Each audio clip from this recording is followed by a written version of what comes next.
Hello everybody, and welcome to another ASMR video. I'm really happy that you decided to join me.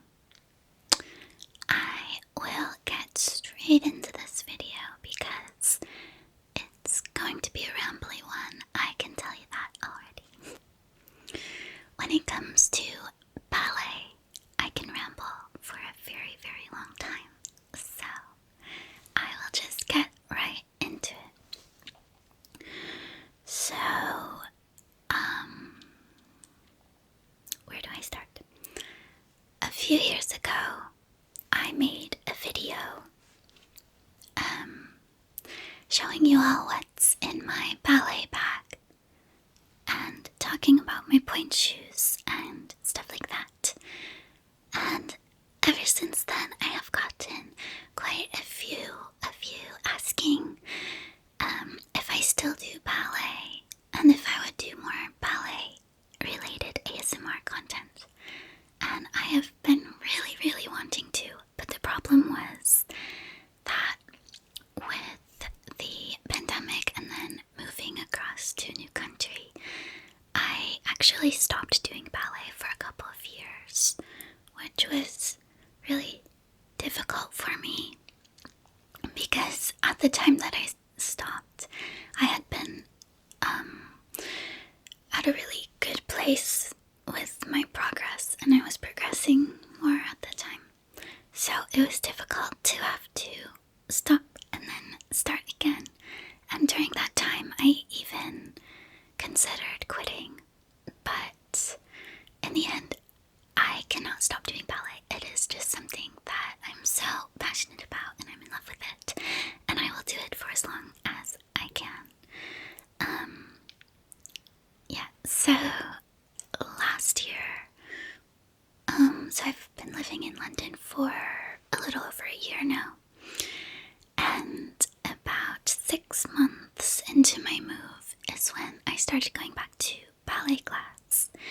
And I tried different teachers and I had some really great experiences and a couple not so great experiences.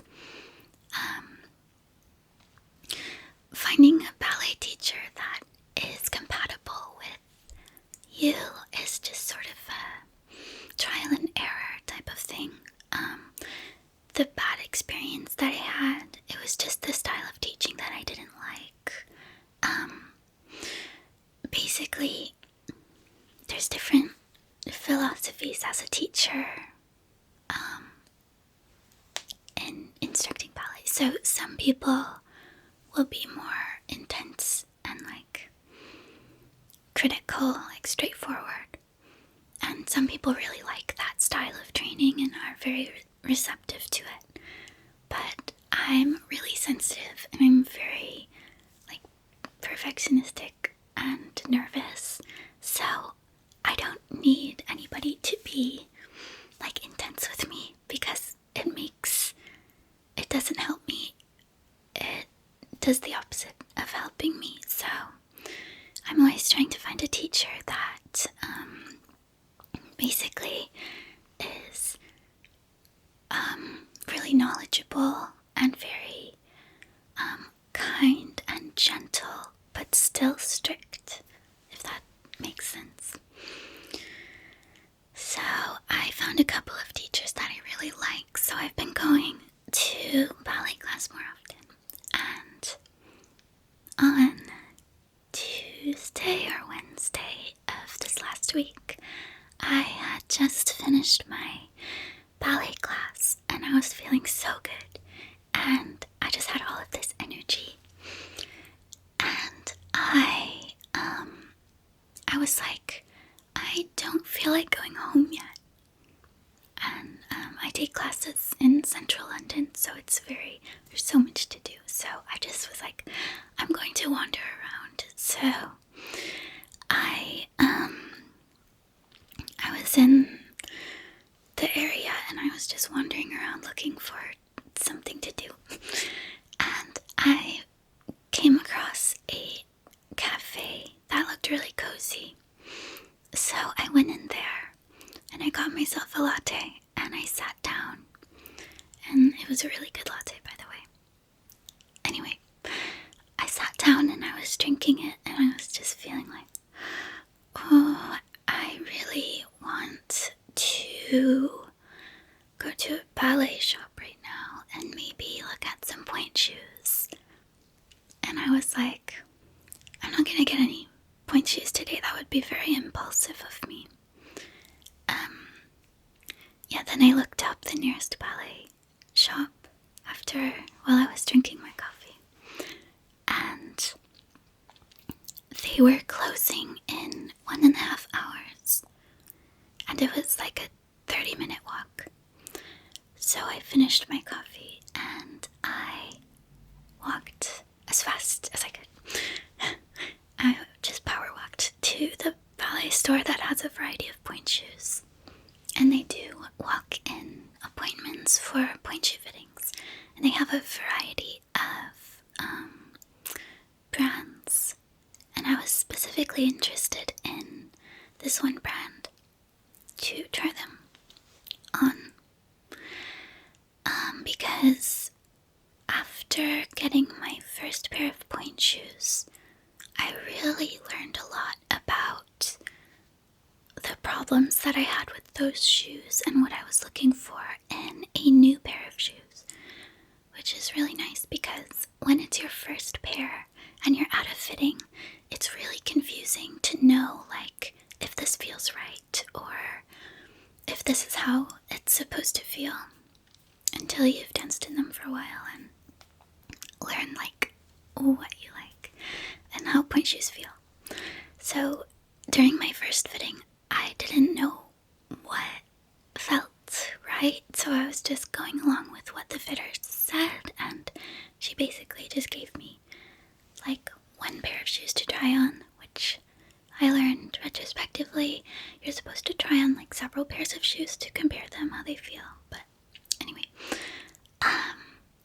so it turns out those first pointe shoes that I had, they were way too wide for me, and they were way too hard, and they were not tapered enough for my foot shape. So there's a lot of factors that go into a properly fitted pointe shoe, and it's sort of hard to correct things until, wait, how do you say this? It's really hard to figure out what you're looking for in a shoe until you run into some problems with your shoes, if that makes sense. So I've been watching a lot of videos from pointe shoe fitters on YouTube who talk about specific problems. So for me, my problem was that I was feeling a lot of pain in my big toes, and like all of the pressure of my body weight was going into just my toe. And I found out that there are several reasons that could be happening, and a couple of those things were happening due to the shoes that I was wearing. So, anyway, fast forward. I am now in the pointe shoe shop in London, and I'm trying on pointe shoes with this professional fitter. She's very knowledgeable and very kind, and I had a great experience with her. So I told her the problems that I was facing, and I told her what I was looking for, and I also told her I was interested in trying the Grishko shoe because of the tapered boxes that they have. So I tried on the first pair, and it was very hard and uncomfortable, and I was like, I don't think this is it. And then she was like, okay, what about this one? And she gave me a different shoe, and I put it on, and there's different movements that the fitter has you do to test if the shoe is correct for you. So you do a few different ballet positions, standing, and then you go over to the bar and go stand up on pointe and see how it feels. And when I put this shoe on, I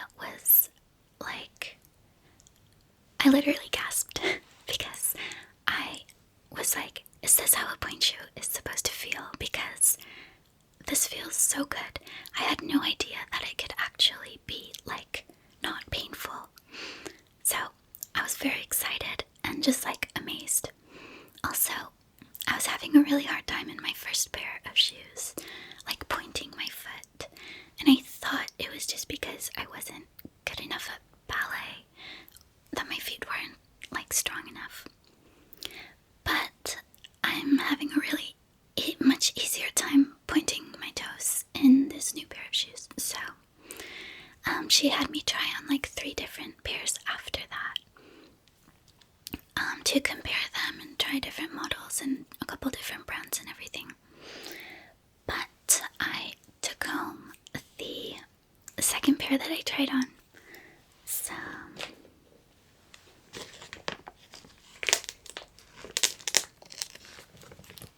I'll show you. I put them back in the box backwards on accident, but this is the package. These are called Grishko 2007 Pro Flex. I have size 6.5 to X. So the X's stand for the width. So 1X is the most narrow, and then 2X is narrow, and then I think it goes all the way up to 5X, which is wide. And 6.5 is a half size bigger than my regular street shoes. So I guess that's how this brand is sized.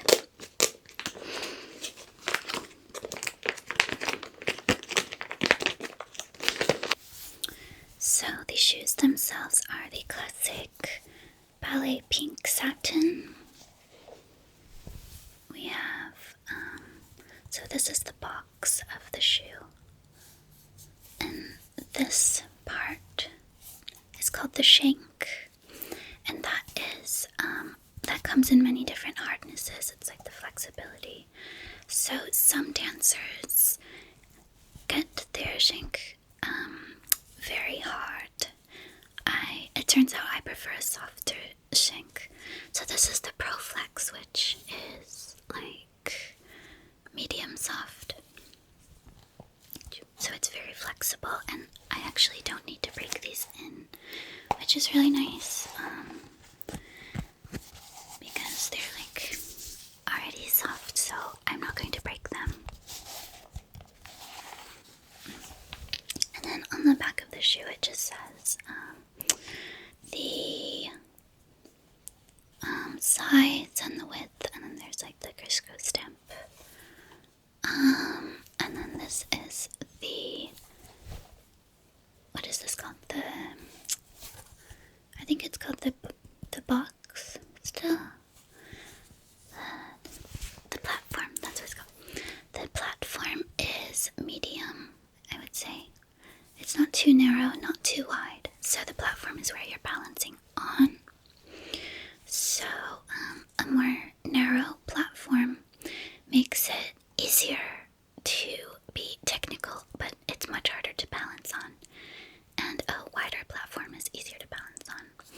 So this is like medium. So pretty, so pretty, so pretty, so pretty, so pretty. I'm so happy.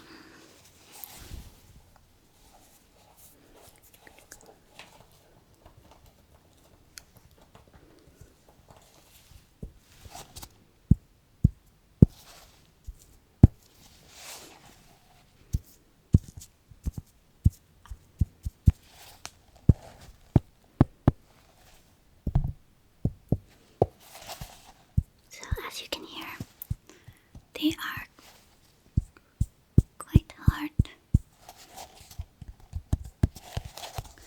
Pointe shoes are also so expensive because they are entirely handmade. And the saddest part about how expensive they are is that they break, and then you can't wear them anymore because they only support a dancer's foot for a certain number of hours, depending on how much also use them. It depends on the dancer and their own like feet and everything. I'm also kind of showing you my nails. I just did them myself and I'm really proud of them. So cute. I've been wanting to do my nails like this style for so long, and I kept looking for people to do them for me, but then I would find the prices and I was like, oh, that's too expensive. And then I've been slowly collecting stuff to do my own nails and watching a bunch of videos of tutorials and stuff. So I finally got around to doing them at last. That was a tangent, but yeah. I thought they would look cute against my ballet shoes.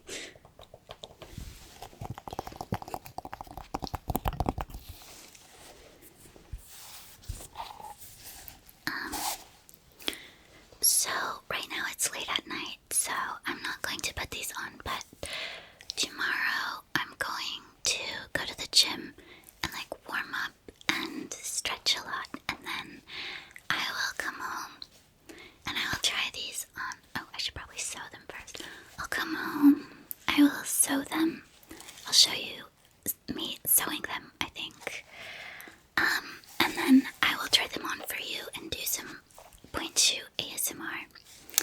Bear in mind that I am a beginner, I guess, because I'm just restarting Pointe after like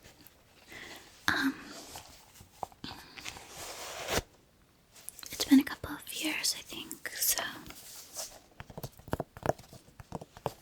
yeah. So be nice to me.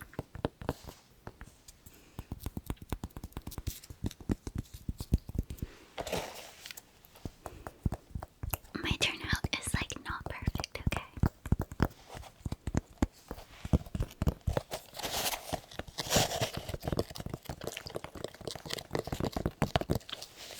Alright, I will show you the other things that I got. So I just got some toe pads. You just put these like on your feet, on your toes, and then you put the pointe shoe on. And this is a gel or something.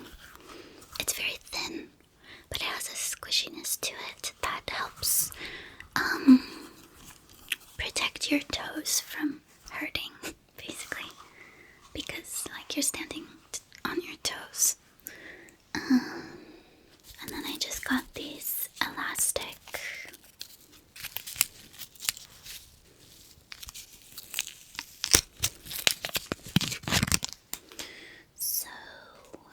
so you sew this on around the ankle and it supports the shoe on your foot. I guess it holds the shoe on your foot. So you have to sew them on yourself because everybody has different shaped feet and stuff, and also wants to secure different places, or so it's customizable. And then I just got some ribbon, which also gets so the elastic just goes across the front of the ankle, and then the ribbon gets wrapped around the ankle. If you've ever seen a ballerina like tying her pointe shoes, it's this is the ribbon that they're tying. So the one I got is stretchy.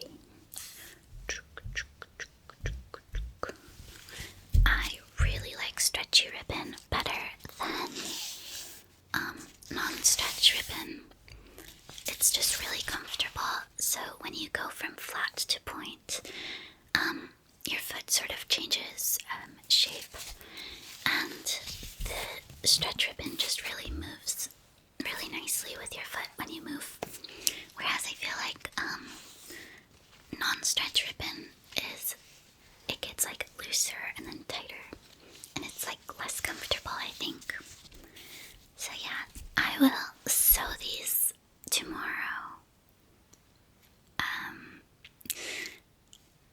Yeah. I'm really excited because I'm going to go to Pointe class this upcoming week. And I'll also go to regular ballet class, and I will not wear pointe shoes.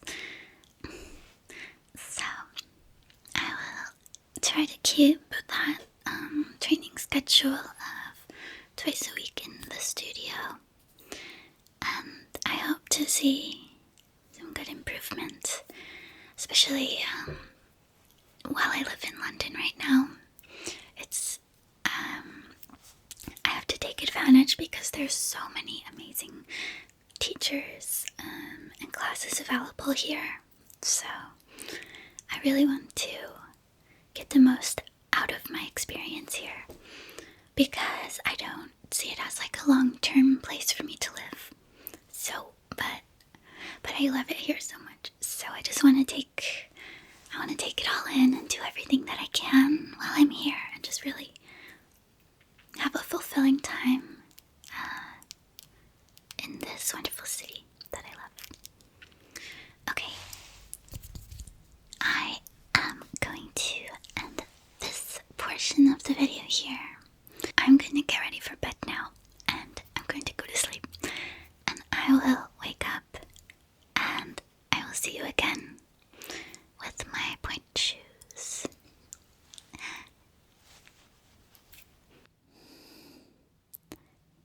Oh, good morning. I am just finishing my coffee here. Off camera, I pinned the ribbons and elastics to my shoes to figure out exactly where I want to place them to stitch them on. And I think I am happy with them. So I am pretty good at sewing, but I completely forgot that sewing pointe shoes is really challenging for me, and it takes me a lot longer than regular sewing. I think because the fabric is thicker layers to sew through, and I also want to do a good job at making it look neat, which I kind of failed terribly this time, but I just told myself that it's only my second pair, and I should just be proud that I'm doing it, and I will learn from my mistakes and get better at sewing my pointe shoes as I do it more frequently. So I just wanted to be gentle with myself because I made a lot of mistakes. I think the next time I want to try using a thinner and a sharper sewing needle, because this one I'm using from a stitch kit that I bought that was designated for pointe shoes, so I thought that was the best option. But I think the thickness of the needle was making it quite difficult for me to sew with, actually. It also took me a little bit of time to figure out the best method of stitching. So at first I was going in and out from the inside of the shoe to the outside of the shoe and then back in. But afterwards I realized it was better to kind of like fold the fabric over from the inside of the shoe and keep it stitched on one side, if that makes any sense. So I was only stitching from the inside rather than going back and forth, and I found that to be a lot easier and a lot neater looking. So unfortunately, my first shoe is a little bit messy, and I think my second shoe, which is the left shoe, is going to be a lot neater. But I accidentally pricked myself with the pins too many times, and I kind of gave up for the day after finishing my right shoe. So I I really wanna share this video today, so I am not going to sew my second shoe before doing the point shoe try on portion of this video, which is kind of silly, but I think it will be fun anyway. I hope that you will like it, even though I only have one point shoe on, so I'm really just going to mess around and play around. I can't really do much with one shoe. Also, my hallway is quite narrow, so it's there's not a lot of space for me to do very much, so it's just going to be a fun little try on just so you can see what my point shoe looks like. And I will continue sewing my next shoe tomorrow because my fingers are just over it. Oh yeah, I also ended up not going to the gym either. Like I mentioned, I would warm up and stretch. I think I'm just going to do a little bit of warming up and stretching here in my flat because I just spent so much time sewing, like way more time than I expected to. Yeah, I think in total my shoe took me 2 hours to sew. And typically it doesn't take me that long to sew things, so I was not expecting it to take that long. But I do remember spending about 4 hours sewing my first pair of point shoes as well. So hopefully that is something I will learn to get better at and do faster with time. Yeah, so I will move on to the try on point shoe portion of this video. Bye!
really wonderful time filming it because I love ballet and I love talking about ballet. And I can go for a very long time just rambling about ballet, and